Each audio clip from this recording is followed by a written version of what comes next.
All right, welcome to the latest episode of Five on the Floor on the Five Reasons Sports Network. Thanks for joining us on your favorite podcast app. We're on Red Circle, Google Podcasts, Apple Podcasts, Spotify, and the Five Reasons YouTube channel. Make sure you hit like, subscribe, and turn the notifications on. You get more than just Heat content.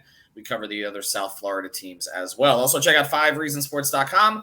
Make sure you spell that one out. We do not have a paywall. And check out the great sponsors of the Five Reasons Sports Network. The NBA season may be over, but there's plenty to bet on at Better Edge. Go to betteredge.com. Use the code 5RSN. That's the number 5RSN. And you get $20 to play. This is legal sports betting, even in the state of Florida, where we don't have that yet. You can do this because you're not betting against the book. You're betting against others who use the same exact product. And the other cool thing about this is you can find the line you want. You post the line, you see who else decides to join on the other side. This is kind of like betting against your friends. It's a social betting app. Check it out at betteredge.com. Use that code 5RSN. MLB's on there right now. WNBA is on there right now. And, of course, get ready for football season. You'll want to use this a lot when you get there. But get your $20 now. Go to betteredge.com. Use the code 5RSN. And now, today's episode. Down the Biscayne. Yikes. Five on the floor. Ride for my dogs. Where here's the thing. You can check the score. Hustle hard, couple scars, wearing bubble frogs. Just like Butler said, you in trouble, y'all. Kept the floor playing. Got it all banned. Y'all seen the block. Stop with one hand. And Pat we trust. Inspire, have the guts. We're here to bring the heat. Y'all can hang it up. Welcome to Five on the Floor, a daily insider show on the Miami Heat and the NBA, featuring Ethan Skolnick, Greg Sylvander, and Alex Toledo, plus others from the Five Reasons Sports Network. All right, welcome back to Five on the Floor. Here's today's floor plan. I got Alex Toledo. You can follow him at Tropical Blanket. And we love our independent content creators here, and I know this guy for more than a decade. We used to cover the Chicago Bulls. He now covers the Portland Trailblazers. You can find him on Twitter at Highkin. That's Haghkin. And you can also find the Rose Garden Report. Make sure you check that out. You can find the link to that on his Twitter feed. It is Sean Highkin. As I mentioned, he covers the Portland Trailblazers. I wonder what we're going to talk about today, Sean. I'm assuming you probably just want, to just, trade Justice Winslow stories. Yes. That's about it. Yes. But I can't imagine what else. Yeah, just Justice Winslow stories. All right, we're going to get to Dame today. People have been asking us to get to Dame. We didn't want to do it ourselves. We do have an episode up on Bradley Beale, so make sure you check that out. There's been some more developments over the course of the day since then, so we'll be updating you. We'll mention our off-the-floor feed a little bit later in the episode because that's one of the places we will be updating you. But obviously, the whale that most Heat fans really want is Dame Lillard. And so Sean is just going to make Heat fans feel really good about this during the 20 minutes, about the chances of this actually happening. But let's go, before we get to the chances of it happening, which is where this heads, let's go through some of the backstory about how we got here. Because, Sean, it's every year, is Dame going to ask out? Is Dame going to ask out? Is Dame going to ask out? And Dame has never asked out. But there's a lot more noise this time, it feels like, than other times. And some of it is where the information is coming from. Some of it is coming from Dame himself, and some of it is coming from Chris Haynes, who we know has a very close relationship, personal relationship with Dame Lillard. And then there are specific teams that have been mentioned, like Miami as one of them. And so that's gotten Heat fans very excited. And it's also made Heat fans wonder, okay, do you go all in for Bradley Beale, whose contract is not particularly good, which makes him sort of not the same kind of asset he used to be, if that's going to preclude you from gaining Dame Lillard, if Dame Lillard ultimately does force his way out of Portland. So I'll go to this. Before we get to the chances of it, as you look at it, has there been more noise in your view this time? Like, is it closer than it's been before? I would actually say it's still not as close as it was in the summer of 21, which was when they lost in the first round to a Denver team that didn't have Jamal Murray or Michael Porter. And then the general manager got up at a press conference and said that the first round loss was not a product of the roster. And then when he started to get some blowback for his coaching hire, tried to put it on Dame, even though it was his hire. I think at that point, Dame was really looking around like, I don't know if this is what I want to do. And then in the 6 months after that, he won a power struggle with that general manager and then signed an extension. And I think the stuff now is very much I saw the Showtime interview that everybody else saw that I think is where a lot of this stuff is coming from. I think what he's trying to do here, he does not actually want to leave Portland. He is not trying to set up, if I just put this out there now, then I'm going to, get to Miami. He is not going into this offseason thinking, I got to get to a big market, or I want to get to Miami, or I want to get to Brooklyn. He wants, and he's said consistently the whole time, his whole career, he wants to play his entire career in Portland. He also wants to actually have a chance to compete. And so I think this whole, I don't want to call it a media tour because it was really one interview that he did, and then he did an Instagram Live basically clarifying that interview. So if you want to call that a media tour, you can. But I think he really wants to drive home, how strongly he feels that, the Blazers are in a position right now where they have the number 3 overall pick in the draft, which is 6 days away. And it's a draft where, obviously we know who's going number 1. There's no drama there. But the guys who are projected to go 2 and 3, Scoot Henderson and Brandon Miller, in whatever order you want to put them in, are the types of prospects that would go number 1 in most drafts. And thus, they could get a lot for that pick if they decided to make it available. And I think a lot of this recent stuff is Dame basically saying to Joe Cronin and to the rest of the front office, I'd really like it if you would trade this pick for somebody who can help me compete right now. Does he have a preference, and then I'll bring Alex in on this, does he have a preference of what kind of player he wants to play with that's out there on the veteran trade market? Because, look, we had Sam Amick on, and then I heard, and I've heard Windhorst say this, and I heard Zach Lowe say this, that there really is not a trade out there at the moment for the kind of player who is going to make Portland an immediate contender. That, you can talk about some of the guys in Toronto maybe, or some of the others, but I mean, if you look at the Western Conference right now, you've got Denver, which looks formidable coming back, right? We don't know how the health situation goes with the Clippers. It's always up in the air. Phoenix has Durant and Booker. So there's like teams on one track. And then there's teams like Oklahoma City and Utah, to a certain degree, New Orleans. We'll see what they do. That's probably something we're going to get to, because that also we are. Exactly. But they have all these first-round picks over the next, have hoarded. Those 3 franchises are hoarding the first-round picks. So it's like, it almost feels like in the West, you need to pick a track. Like you're either trying to compete with Denver right now, or you got to get in line before Utah and particularly Oklahoma City blow past you in the next few years, because you've got Presti and Ainge who are going to be sitting there with all these picks that they can trade for stars to finish it off. So I guess I start here. Does he have a preference for a veteran player that he wants to play with? And if not, does he want to play with Scoot? Does he want to play with Miller? Because, Scoot is going to have the ball in his hands a lot, isn't he? So where does he stand on that as far as you know? I can tell you, and this is I'm not breaking any news here, because this is something that he's said, on the record many times, and also, having talked to him myself also. If you could ask Dame who is putting aside like Giannis, Jokic, Embiid, the guys that are like never going to be available in a trade, the possibly realistically gettable guys that you could get that you want to play with, who would you want to play with? The number 1 guy on his list would be Mikal Bridges. And right now, Brooklyn has been putting out this messaging that Mikal Bridges is totally untouchable and he's our franchise player, and we're not even open to considering moving him for the number 3 pick and Anthony Simons. I think a lot of that might be posturing. You think? I think that's. He was awesome when he got to Brooklyn from Phoenix. They were below 500 after the trade deadline and basically avoided the play-in because they had banked a bunch of wins in that 1 month that the KD Kyrie thing was functional before that blew up. And because they beat the Heat twice. Yeah, and so right. I think that might be a little bit more of an actual possibility than the Nets. It's actually pretty funny if you look at kind of how the messaging has swung.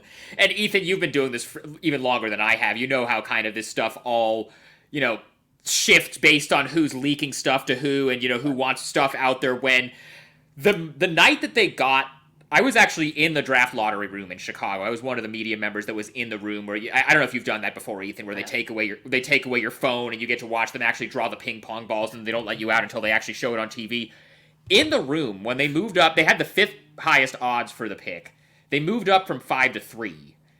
And I was talking to somebody in that room who said that they could get some real stuff for the third pick. Like, that's a valuable enough pick in this draft that they could get, like, a real needle mover for that pick if they wanted to.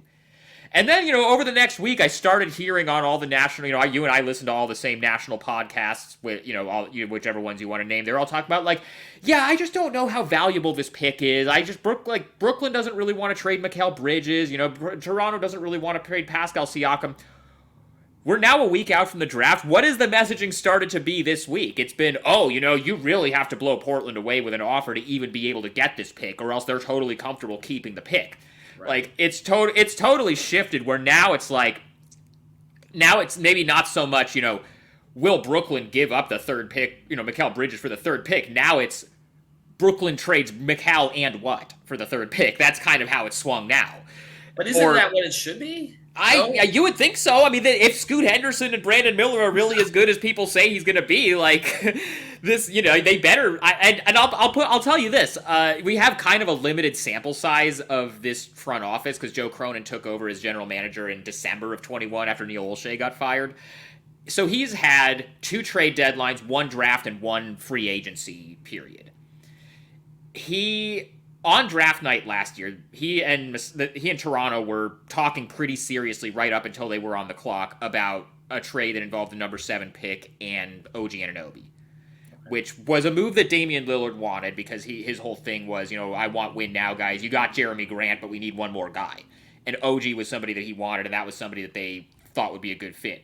Toronto ultimately wanted too much for that pick for OG. In addition, it wasn't just the 7th pick for OG straight up. It would have been like another pick plus like Josh. It was like a lot of stuff that they wanted, and Portland decided it was too much to give up, and they walked away. So if that's what they did with the 7th pick, how highly do you think they're valuing the 3rd pick in a better draft? So you better be getting back somebody like, a Mikal Bridges plus other stuff, or, Pascal Siakam, or it doesn't sound like Boston is really making Jaylen Brown available, but that's the kind of guy that I think they would be interested in also if that became a possibility. But that's the type of thing that they're trying to get done in the next week, is bring in somebody like that. The New Orleans stuff is interesting, and I think, if New Orleans wants Scoot that badly, which I've heard that they do, I think the Zion swing is something Portland would take if that was on the table. Alex, I want to go to you on this, okay? And some of the stuff that Sean's touched on. Because he just got into something real juicy at the end. I want to hit on that, but I want to make sure we get this. Need a follow-up. You'll get your follow-up. I just want to go to you now because I want to get to this, and then after the break, we will get to the specific Heat possibility here. But to you, if I say to you, Alex, you're going to get Mikal Bridges to play with Dame Lillard. I mean, a guy in Bridges who, obviously blew up when he went to the Nets. I mean, not the best efficiency as the season went on, but obviously proved to be more than just a really good 3-and-D wing, right? I mean, is that enough for Portland to compete? I mean, if you were Dame, what would you be asking for to compete in the West, I guess? Well, you were going through the teams outside of Denver. I think there's no reason to think Denver's not going to be as good as they were this year, next year. That's the one team that I don't really have any question marks about. But, go through everybody else that is, you could maybe see as a contender in the West.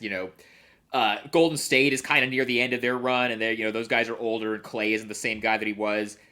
Phoenix, there's going to be a lot of changes there. They don't know what the Chris Paul situation is going to be, or if they're going to let him go, or they're going to replace him. Durant obviously has, had some trouble staying healthy since he got there. The Clippers always have all kinds of health issues. We just found out this morning that John Morant is going to be suspended for 29 games, or not 29, 25 games rather. So that's, a whole thing with Memphis. Even if New Orleans, keeps this group together, the Zion health stuff, you go down the list outside of Denver, there's not really a sure thing. So I'm not saying I agree with this or don't, but if you're Dame and you look around at basically there's not a Kevin Durant Warriors level juggernaut that nobody can even possibly compete with in the West.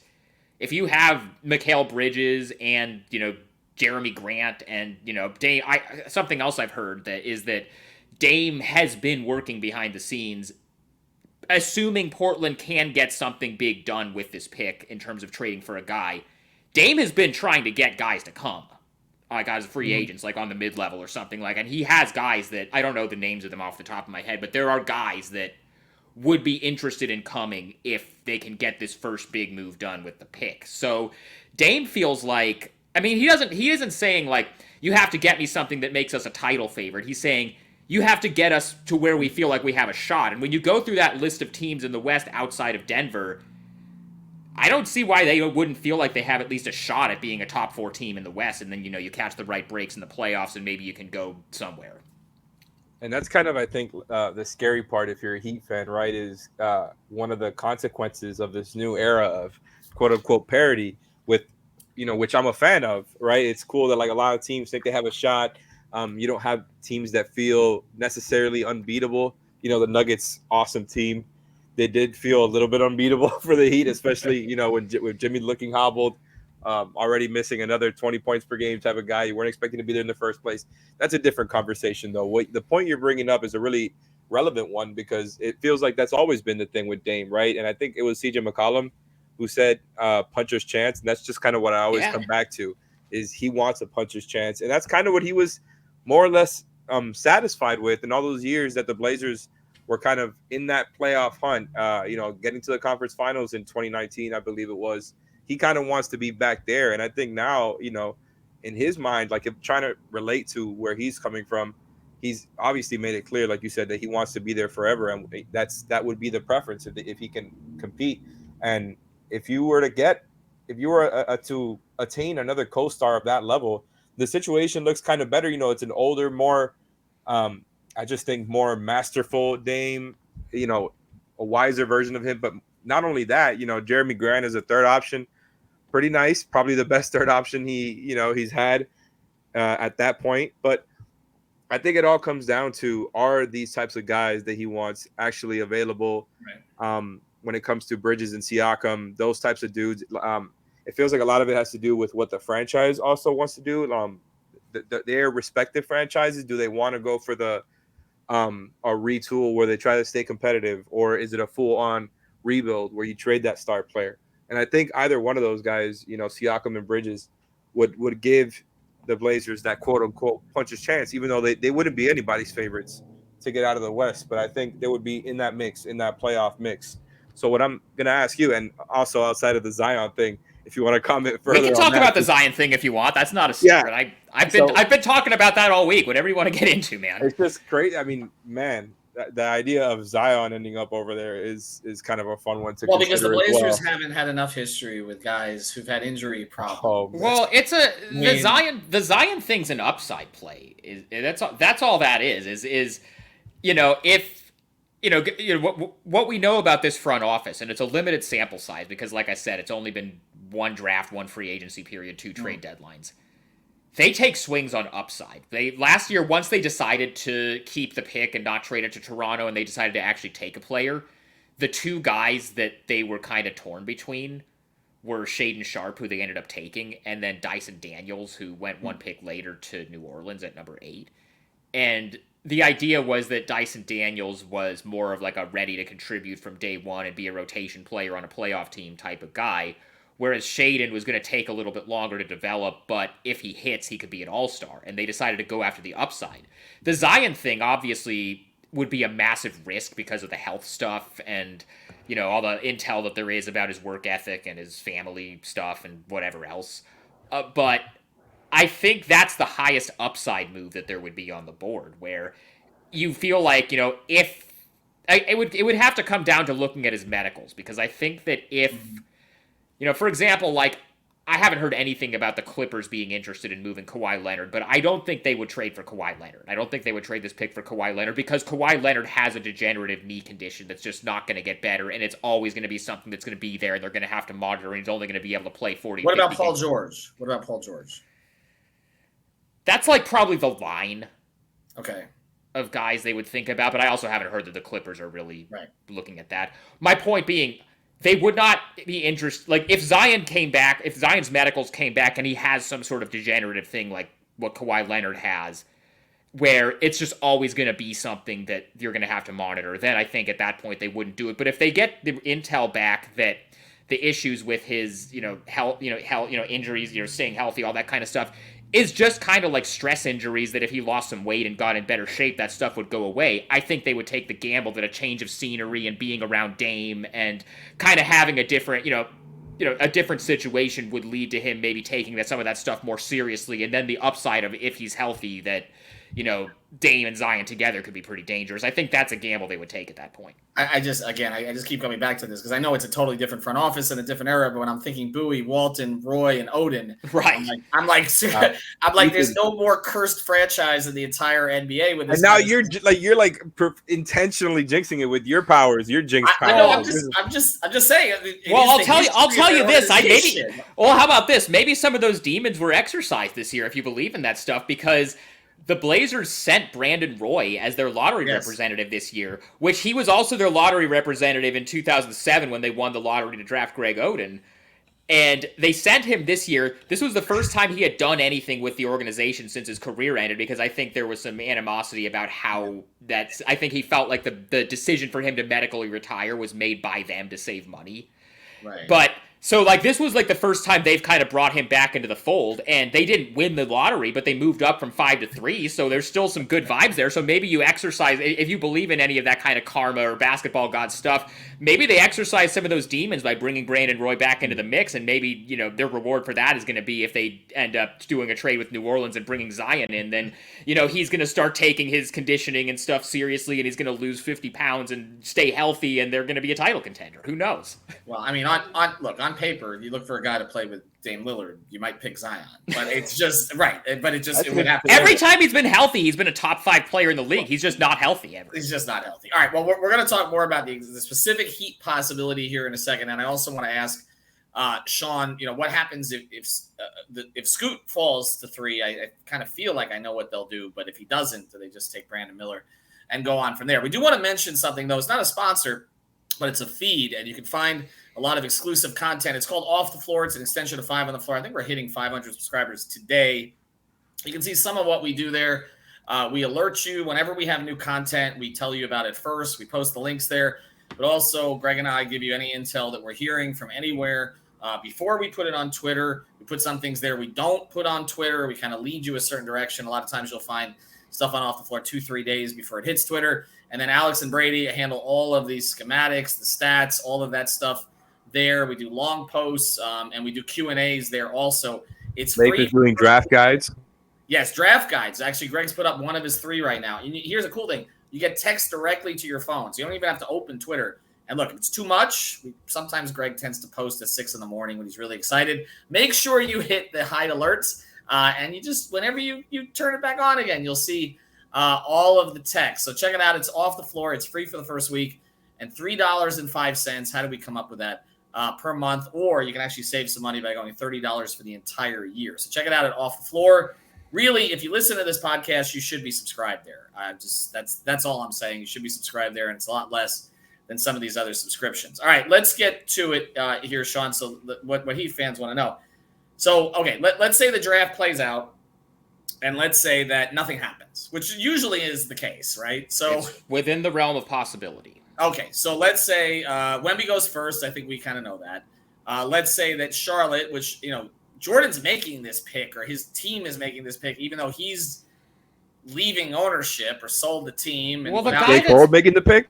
My understanding, actually, is that Jordan is retaining a minority stake, and the guy that's buying the majority stake was already a minority owner. So it's not like a Suns Matt Ishbia situation where a guy is coming in totally from the outside, and then 24 hours after he officially becomes the owner of the team, he says, okay, we're trading everything for Kevin Durant. I don't think I've actually, I woke up this morning and saw that news, and so obviously it affects Portland pretty directly. So I was asking around some people I know in Charlotte, and from everything I heard, this whole process has been kind of expected, and people don't think that the news today is really going to affect things one way or the other. Did they take Scoot? Did they take Scoot? I have no idea.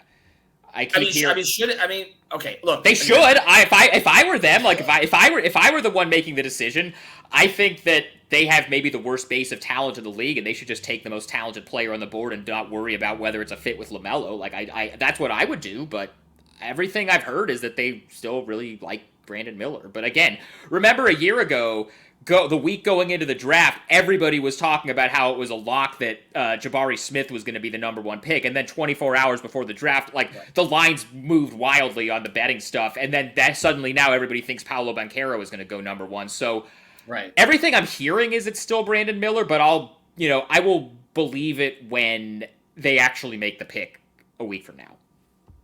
So, I mean, it's funny just to think of like the idea of, not picking Scoot because you think LaMelo.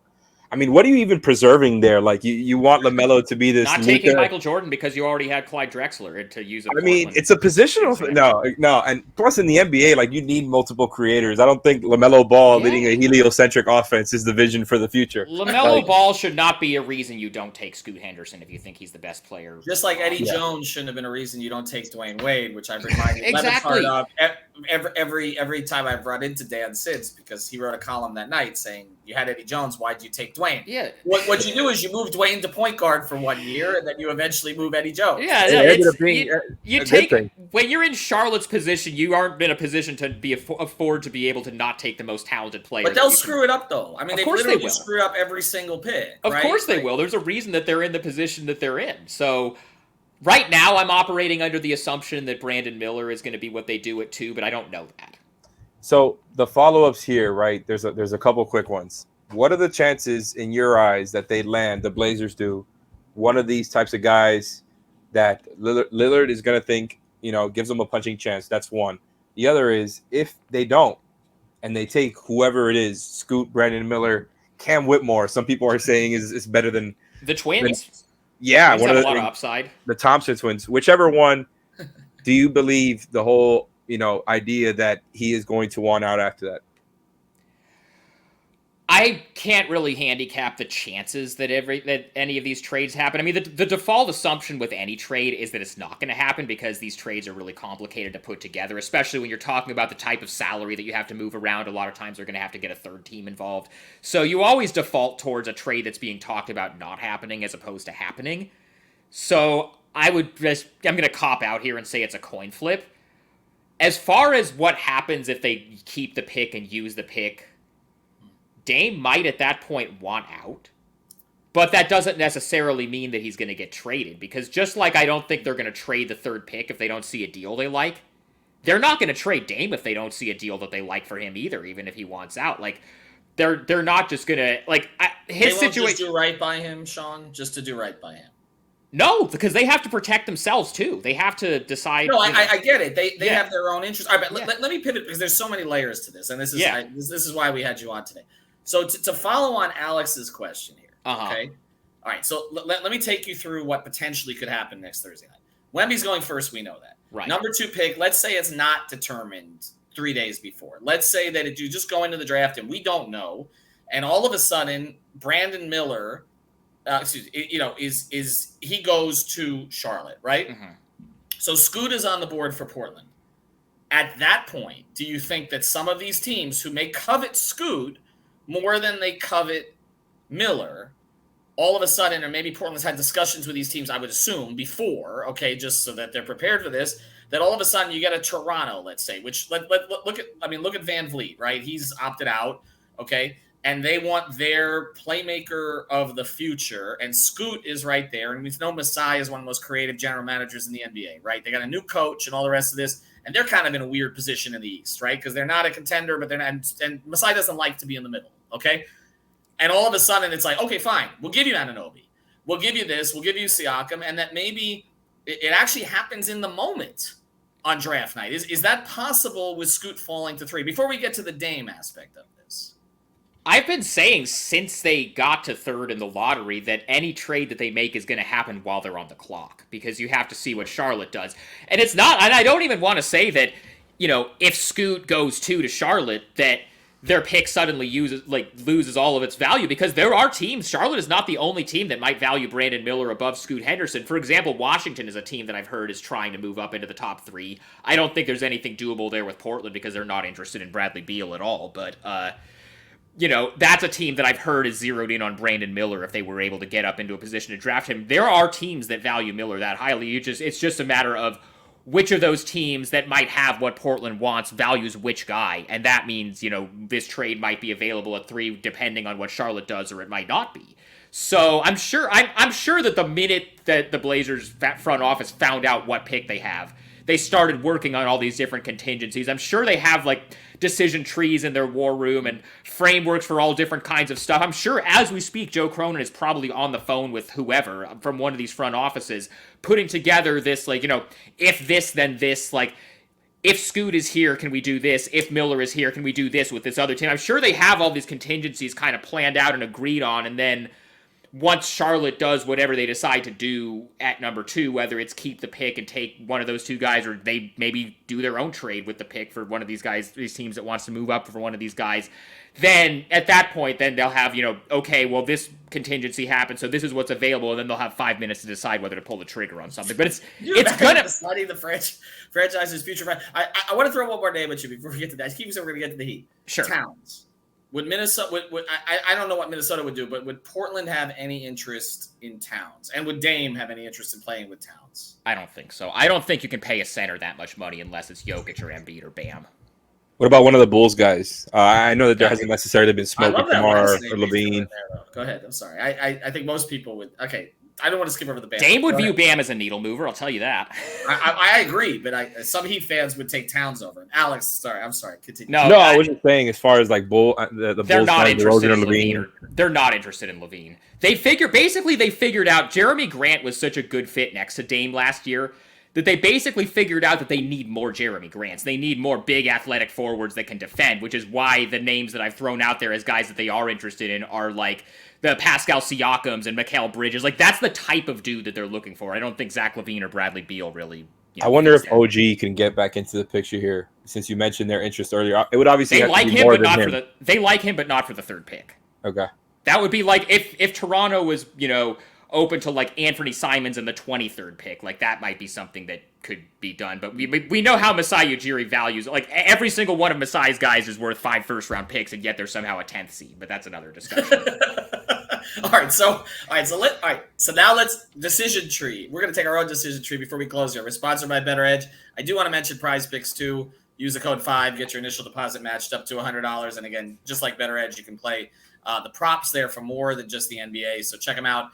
No Stanley Cup playoffs, no NBA finals, but still MLB. And you can see on there, they've got all of the NFL stuff. All the NFL season props are up there. Get in on that Tyreek Hill prop before they raise it, because it's ridiculously low. Use the code 5, FIVE, get that initial deposit matched up to $100. All right, we'll close here with just the Heat stuff. And again, this is called a 32-minute tease, Sean. So let's say they get out of the draft.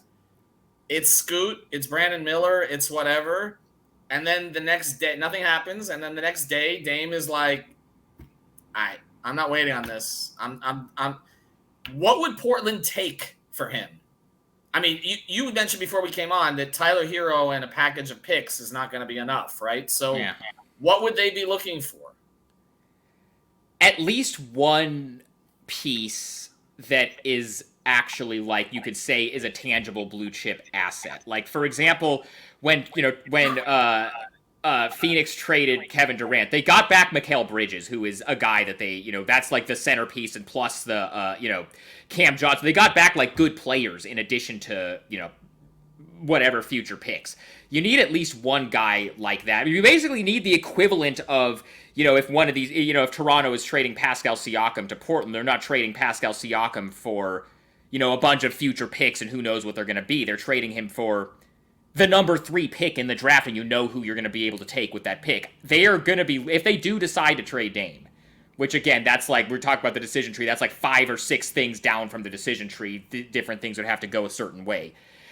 If you're trading Dame, you have to get back at least one thing that you can say, this is the thing that we got back for Dame. And I don't think a bunch of like 2027 picks that are probably going to be in the 20s from Miami is really going to move the needle there. I don't think that's, like, if they were to explore trade offers for Dame, I think they would probably play it more like Brooklyn did last summer when Durant asked to be traded.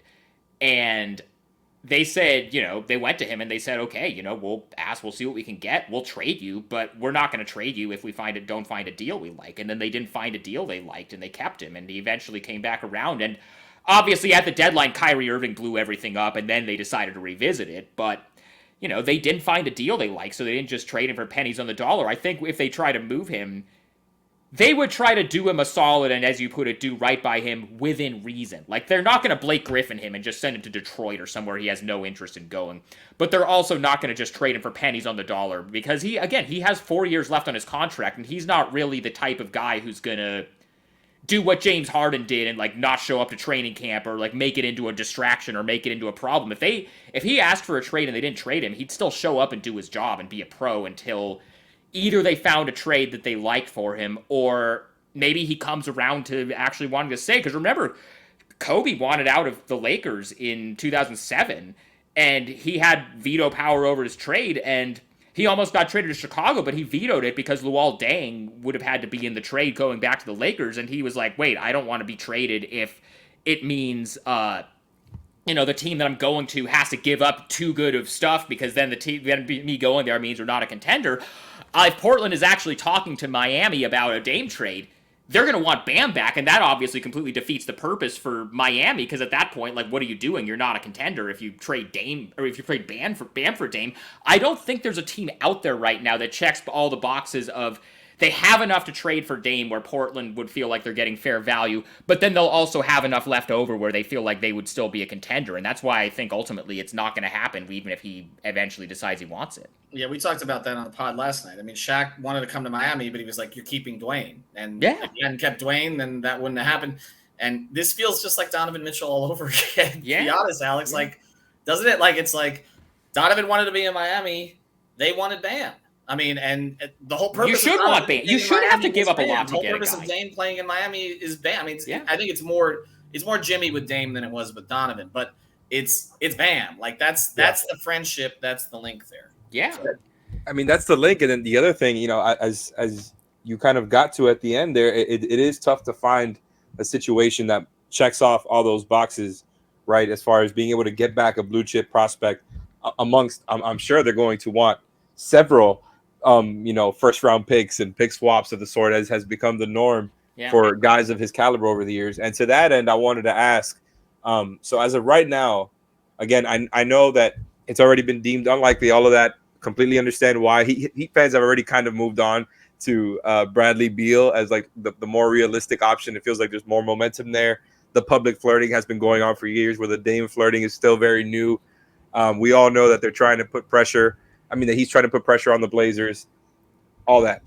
The Heat currently have 3 first-round picks they can trade, that doesn't include Nikola Jovic, who was the 27th pick last year.